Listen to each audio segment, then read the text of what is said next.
नमस्कार, बात को समझो में एक बार फिर आप सभी का स्वागत है। नकली डॉक्टर, झोला छाप डॉक्टर, गलत तरीके से दवाइयां लिखने वाले डॉक्टर, ये तो हमने बहुत सुने हैं, लेकिन अब जो मामला सामने आया है उसने सबको चौंका दिया है, हिला दिया है। मैं सोच रहा था कि किसी हवाई जहाज में बैठा हूं और मुझे पता चले कि जिस पायलट है उसको उड़ाना ही नहीं आता। फिर मैंने सोचा इस मामले में एक दिक्कत यह है कि अगर पायलट नकली होगा तो उसकी खुद की जान भी खतरे में होगी। अगर कोई डॉक्टर नकली बनकर दवाई दे रहा है तो उसकी जान खतरे में नहीं है, दवाई खाने वाला खतरे में है। वहां तक तो मामला था, गलत था, लेकिन सामने आता रहा। अब जो मामला मध्य प्रदेश के दमोह से सामने आया है वो तो पूरी तरह हिला देने वाला है। डॉक्टर केवल दवाइयां नकली नहीं लिखता था, उसको सर्जरी करना आता ही नहीं था, वो डॉक्टर ही नहीं था और लोगों की सर्जरी करता था। वो भी किसकी? हार्ट की, दिल की सर्जरी। दिल का ऑपरेशन जो सबसे जटिल माना जाता है, कठिन माना जाता है और सीधे सीधे आपकी जान से जुड़ा हुआ है, तो ये जानलेवा डॉक्टर था, मर्डर करने वाला डॉक्टर था। और ये मर्डर होता रहा और सारी व्यवस्था देखती रही। और एक दो जगह नहीं, कई अस्पतालों में वो पूरी व्यवस्था को धता बताकर, पूरी व्यवस्था को अंगूठा दिखाकर डॉक्टर बनकर शान से तनख्वाह लेता रहा, लोगों की जान से खेलता रहा। उनकी जान जाती रही और किसी को पता नहीं चला। वो तो धन्य हो एक बालक जो अपनी दादाजी को लेकर गया और इस डॉक्टर से जब उसका सामना हुआ तो उसको लगा कि दाल में काला है। दूसरा, कभी कभी अपमान किस तरीके से अच्छे काम में बदल जाता है। जैसे चाणक्य का जब अपमान हुआ भरे दरबार में तो चंद्रगुप्त का जन्म हो गया, वैसे ही एक बालक अपने दादाजी का इलाज कराने गया और इस डॉक्टर से अपमानित होकर उसको गुस्सा आया और गुस्से में उसने डॉक्टर के खिलाफ जांच का मामला छेड़ा और जांच में पता लगा कि डॉक्टर साहब तो पूरी तरह से नकली हैं। और डॉक्टर साहब ने इस दिल का ऑपरेशन करते करते न केवल कई लोगों की जान ली, बल्कि छत्तीसगढ़ विधानसभा के अध्यक्ष रहे राजेंद्र शुक्ल जी की भी जान इसलिए चली गई कि उनका पूरा मामला जो था वो इन्हीं डॉक्टर साहब ने देखा था, इन्होंने हैंडल किया। बहुत दुखद स्थिति है और सारे व्यवस्था पर बड़ा सवालिया निशान लगाने वाला ये मामला है। तो बात को समझो में ये समझते हैं कि दमोह के फर्जी डॉक्टर का पूरा मामला क्या है। दमोह के मिशन हॉस्पिटल में उनकी आखिरी पोस्टिंग थी, लेकिन कई जगहों पर उन्होंने अपनी नकली डॉक्टरी का से न केवल चूना लगाया बल्कि कई जानों के साथ खिलवाड़ किया। और जो लोग इससे पीड़ित हुए हैं, जिनके घर वाले इसलिए नहीं गए कि वो बीमार थे, वो इसलिए गए कि वो नकली डॉक्टर के हाथों फंस गए। उनके दर्द को भी जानने समझने की कोशिश करेंगे बात को समझो में। सबसे पहले समझते हैं कि पूरा मामला है क्या। दरअसल मध्य प्रदेश के दमोह में स्थित मिशन हॉस्पिटल सबसे ज्यादा इस वक्त चर्चा में है। यहां के कार्डियोलॉजी विभाग में दिसंबर 2024 में एक डॉक्टर की नियुक्ति हुई। इसके लिए 8 लाख रुपए प्रतिमाह, जी हां 8 लाख रुपए प्रतिमाह का वेतन देने का अनुबंध भी हुआ। इस डॉक्टर को दिल की बीमारियों के इलाज के लिए जाना जाता था। मतलब उसने कहा कि वो दिल की बीमारियों के इलाज के लिए बड़ा विख्यात डॉक्टर है। डॉक्टर का नाम था एन जॉन कैम। जी हां, एन जॉन कैम, ये नाम ध्यान से सुन लीजिए, क्योंकि इसी नाम के डॉक्टर सचमुच लंदन में कार्डियोलॉजी के लिए बड़े फेमस डॉक्टर हैं। तो उसने नाम भी ऐसा चुना जिससे शक न हो। हालांकि शक होने की कई वजह थी और यह सोचने की भी वजह है कि ऐसा इस डॉक्टर को प्रश्रय देने वाले खुद भी इस जालसाजी में शामिल थे। तो एन जॉन कैम नाम के इस डॉक्टर के इलाज के चलते 3 महीने के भीतर लगभग 7 लोगों की जान चली गई। अब यह सामने आया है कि इस डॉक्टर की डिग्रियां फर्जी थी। इतना ही नहीं, डॉक्टर का नाम तक चुराया हुआ था। इस फर्जी डॉक्टर की अब जो पहचान सामने आई है उसके मुताबिक इसका नाम है नरेंद्र विक्रमादित्य यादव, जिसने लंदन के एक कार्डियोलॉजिस्ट जॉन कैम की पहचान चोरी कर ली और खुद को प्रशिक्षित डॉक्टर बताकर अस्पताल में नियुक्ति पा गया। इस डॉक्टर ने दिसंबर 2024 से फरवरी 2025 तक अस्पताल में काम किया और मरीजों की एंजियोग्राफी से लेकर उनकी एंजियोप्लास्टी तक की। चौंकाने वाली बात यह है कि यह अस्पताल सरकार की आयुष्मान भारत स्कीम के तहत गरीबों का इलाज कर रहा था। इसका मतलब आयुष्मान भारत की जो पूरी प्रक्रिया है पैसे सरकार से लेने की और इलाज गरीबों का मुफ्त में करने की या कम पैसे में करने की, उसका भी फर्जीवाड़ा इस पूरे मामले से जुड़ा हुआ हो सकता है। सबसे महत्वपूर्ण बात और सबसे ध्यान देने वाली बात यह है कि इस पूरे फर्जीवाड़े का खुलासा कैसे हुआ। तो जैसा मैं शुरुआत में ही आपसे कह रहा था बात को समझो में, कि दमोह के ही बरी गांव के कृष्णा पटेल फरवरी में अपने दादाजी का इलाज कराने के लिए मिशन अस्पताल पहुंचे। यहां पर उनसे एंजियोग्राफी के लिए 50,000 रुपए मांगे गए। एंजियोग्राफी की रिपोर्ट के आधार पर ओपन हार्ट सर्जरी की बात कही गई। कृष्णा के मुताबिक जब उन्होंने अस्पताल में कहा गया कि एंजियोग्राफी केवल 10,000 रुपए में हो जाती है, आप 50,000 रुपए किस बात के मांग रहे हैं, और इसके नतीजे जो आ रहे थे उसको लेकर भी सवाल किए। तो फर्जी डॉक्टर नरेंद्र विक्रमादित्य, जो जॉन एम कैम के नाम से वहां पर जॉन कैम के नाम से वहां पर काम कर रहा था, उसने बहुत खराब तरीके से बात की कृष्णा से और सर्जरी के लिए किसी और अस्पताल ले जाने की बात कही। कृष्णा को उन्होंने बुरी तरह डांटा और झिड़का और इसके बाद कृष्णा अपने दादाजी को लेकर जबलपुर पहुंच गए और वहां अपने दादाजी का इलाज कराया। लेकिन कृष्णा के ही मुताबिक इस पूरे घटनाक्रम के बाद उन्हें मिशन अस्पताल के डॉक्टर एन जॉन कैम यानी नरेंद्र विक्रमादित्य को लेकर शक हो गया। इसीलिए उन्होंने फर्जी डॉक्टर के खिलाफ जबलपुर और नरसिंहपुर से दस्तावेज इकट्ठे किए। इसके बाद बाल आयोग के अध्यक्ष दीपक तिवारी को इस मामले में शिकायत कर दी उन दस्तावेजों के आधार पर। मिशन हॉस्पिटल पहुंचा तो उन्होंने बताया कि मेजर अटैक है दादाजी को, जिसके कारण आपको 50,000 रुपये काउंटर पे जमा करने पड़ेंगे। उसके पश्चात डॉक्टर आएंगे तो वो एंजियोग्राफी करेंगे। डॉक्टर साहब आए, डॉक्टर साहब ने एंजियोग्राफी की। एंजियोग्राफी के बाद उन्होंने मल्टीपल ब्लॉकेज बताया दादाजी को।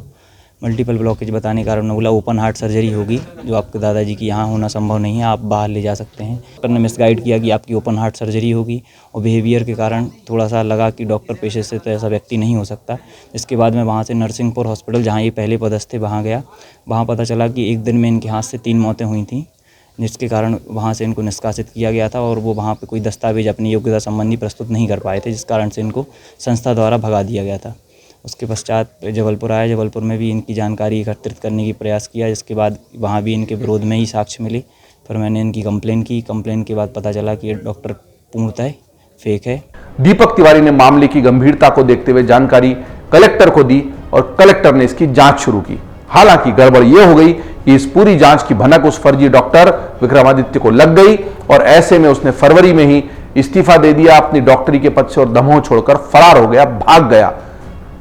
दमोह से पहले यह डॉक्टर कई जगहों पर काम कर चुका था और वही बात ज्यादा चौंकाने वाली है कि 1-2 नहीं, कई अस्पताल इसके इस फर्जी पने के गिरफ्त में आए, शिकार में आए। क्या मिलीभगत थी, नहीं थी, ये सब जांच का विषय है। लेकिन पुलिस ने जब इस मामले की जांच की तो भनक लगते ही फर्जी डॉक्टर 12 फरवरी को दमोह से फरार हो गया। इसके बाद पुलिस ने आगे जांच तेज की तो फर्जी डॉक्टर की पहचान नरेंद्र विक्रमादित्य यादव के तौर पर सामने आई। यह भी पता चला कि विक्रमादित्य यादव ने करीब 20 साल पहले छत्तीसगढ़ के बिलासपुर में भी काम किया था।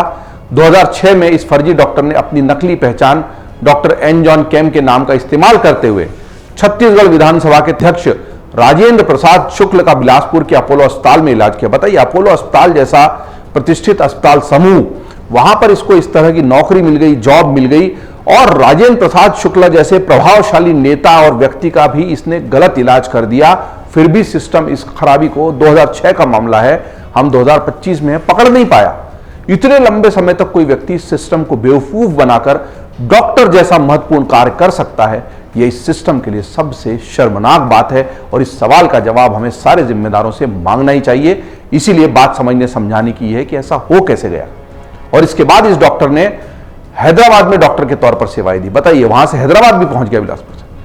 उसने लंबे समय तक मध्य प्रदेश के नरसिंहपुर में भी खुद को डॉक्टर बताकर मरीजों का इलाज किया, झूठा नकली इलाज किया। यह बात भी इस जांच में ही पता चली।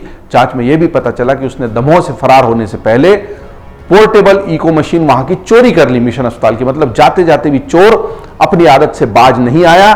फर्जीवाड़ा करके डॉक्टर तो बना ही था, लेकिन वहां की जो 5-7 लाख रुपए के आसपास की कीमत वाली मशीन थी, पोर्टेबल इको करने की मशीन, जो इको किया जाता है हार्ट का, वो मशीन चुराकर भाई साहब भाग गए। और बताइए, पुलिस को भी हमेशा चकमा देने की कोशिश करते रहे, घुमाते रहे। फिर समझने वाली बात यह कि पुलिस की गिरफ्त में यह नरेंद्र विक्रमादित्य आया कैसे। दरअसल जांच के बाद दमोह के सीएमएचओ मुकेश जैन के प्रतिवेदन पर 6 अप्रैल को कोतवाली पुलिस ने मामला दर्ज किया। जब यह जानकारी आरोपी डॉक्टर तक पहुंची तो उसने दमोह के एसपी और कलेक्टर को मेल करके बताया कि वह अभी विदेश में है और जांच में पूरा सहयोग करेगा।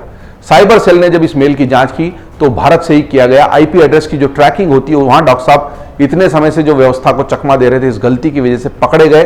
साइबर सेल से मिली जानकारी के आधार पर पुलिस की टीम ने प्रयागराज के औद्योगिक थाना क्षेत्र इलाके से आरोपी डॉक्टर को गिरफ्तार कर लिया। यहां से उसे दमोह लाया गया। आरोपी डॉक्टर के खिलाफ भारतीय न्याय संहिता की धारा 318(4), 338, 336(3), 340(2) और धारा 3(5) के तहत और साथ ही मध्य प्रदेश आयुर्विज्ञान परिषद अधिनियम 1987 की धारा 24 के तहत मामला दर्ज कर लिया गया है।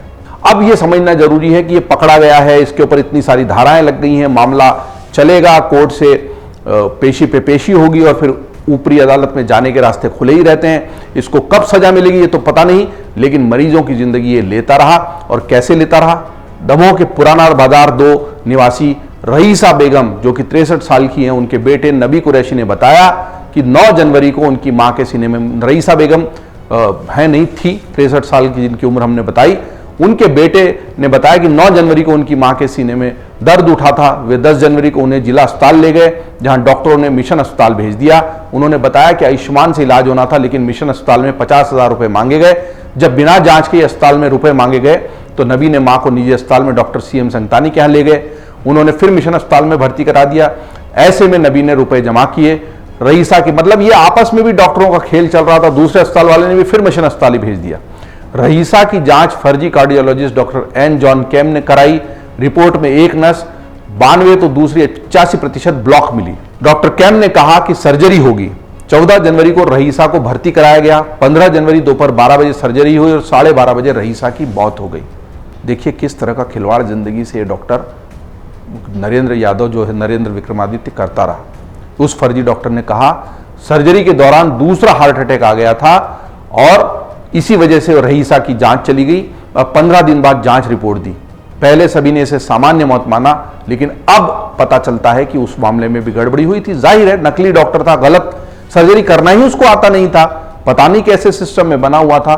तो अब जितने भी लोगों ने इलाज कराया है सबको अब समझ में आता है कि गड़बड़ी हुई, वरना व्यक्ति तो ये मान लेता है कि हाँ सचमुच हार्ट अटैक आया होगा, डॉक्टर साहब कह रहे हैं तो ऐसा ही होगा। डॉक्टर साहब लोगों को लेकर जो मन में आस्था और विश्वास का भाव होता है, उसका जो अच्छे डॉक्टर हैं उन पर भी कैसा प्रभाव पड़ेगा इस गड़बड़ी के बाद, ये भी बड़ा गंभीर विषय। क्योंकि बाबा खड़क सिंह वाली कहानी तो आपने सुनी होगी। उसमें कहा जाता है कि भाई आपने मुझे धोखा दिया और किसी को मत देना, वरना लोग किसी की मदद नहीं करेंगे। ऐसे ही डॉक्टरी पर, पूरी डॉक्टर बिरादरी पर उंगली उठाने वाला ये किस्सा कर दिया है नरेंद्र विक्रमादित्य ने, और इस वजह से हर पीड़ित को लग रहा है कि हमारे साथ धोखा हुआ। इसी तरह का एक और मामला दमोह के भरतला गांव निवासी मंगल सिंह का भी है। उनके बेटे जितेंद्र ने बताया कि वे 4 फरवरी को अपने पिता को मिशन अस्पताल लेकर गए थे। यहां एंजियोग्राफी की गई। रिपोर्ट के बाद बताया गया कि हार्ट का ऑपरेशन करना होगा, लेकिन ऑपरेशन के कुछ घंटों में ही उनके पिता की मौत हो गई। गए तो डॉक्टर ने बोला कि इनका मतलब बोला कि हार्ट अटैक का ऑपरेशन होना है और अपने कुछ पैसों के इंतजाम कर लो, और आयुष्मान है ना, हमने बोला आयुष्मान है तो पहले आयुष्मान बुलवा लो, और उसके बाद वो ऑपरेशन करने ले गए। उसके बाद हमारी थोड़ी पिताजी से बात हुई, उसके बाद फिर वो थोड़ी देर बाद खत्म हो गए। वही फर्जी cardiologist doctor N John Camm उसके पिता का ऑपरेशन कर रहा था और उसके पिता की जान चली गई। इन लोगों का दर्द, इन लोगों का दुख जो उस वक्त अपनों के खोने को लेकर था, उससे ज़्यादा कहीं दुख अब गुस्से में बदल चुका, क्योंकि उस वक्त उन्हें सिर्फ अपनों को खोने का दुख था। उन्हें लगा कि हाँ सचमुच हार्ट अटैक आ गया, हाँ सचमुच इलाज के दौरान इनकी जान नहीं बचाई जा सकी। लेकिन जब उनको पता लगता है कि जान बीमारी से नहीं नकली डॉक्टर की वजह से गई, तो जान लेने वाला ये नकली डॉक्टर और जान लेने वाला ये जानलेवा व्यवस्था, इन दोनों के खिलाफ हमें आवाज़ उठानी होगी। ऐसे ही कई और पीड़ित हैं, उनकी आंखों में जो दर्द गुस्सा है उसको समझिए, और इस आक्रोश का उत्तर इस व्यवस्था को देना होगा। हमें ये भरोसा कैसे मिले कि ऐसा कोई एन जॉन कैम फिर से व्यवस्था में नहीं पैदा होगा, कोई और नरेंद्र विक्रमादित्य यादव इस तरीके से व्यवस्था को उंगली दिखाकर हमारी जान से खिलवाड़ नहीं करेगा। ऑपरेशन की टेबल पर लेटा हुआ हर मरीज और उसके परिजन ये क्यों न सोचे कि क्या वो सुरक्षित हाथों में है, क्योंकि व्यवस्था में कोई भी सेंध लगा सकता है। यही बात समझने और समझाने वाली है, और इस बात में, इस मामले में आगे क्या होगा इस पर हम निगाह बनाए रखेंगे। अन्य खबरों के लिए आप देखते रहिए अमरउजाला.com। अमर उजाला ई पेपर की क्वालिटी इतनी अच्छी है कि जो उसके शब्द जो कितना भी जूम कर लीजिए धुंधले नहीं पड़ते हैं। अभी डाउनलोड करें अमर उजाला ऐप।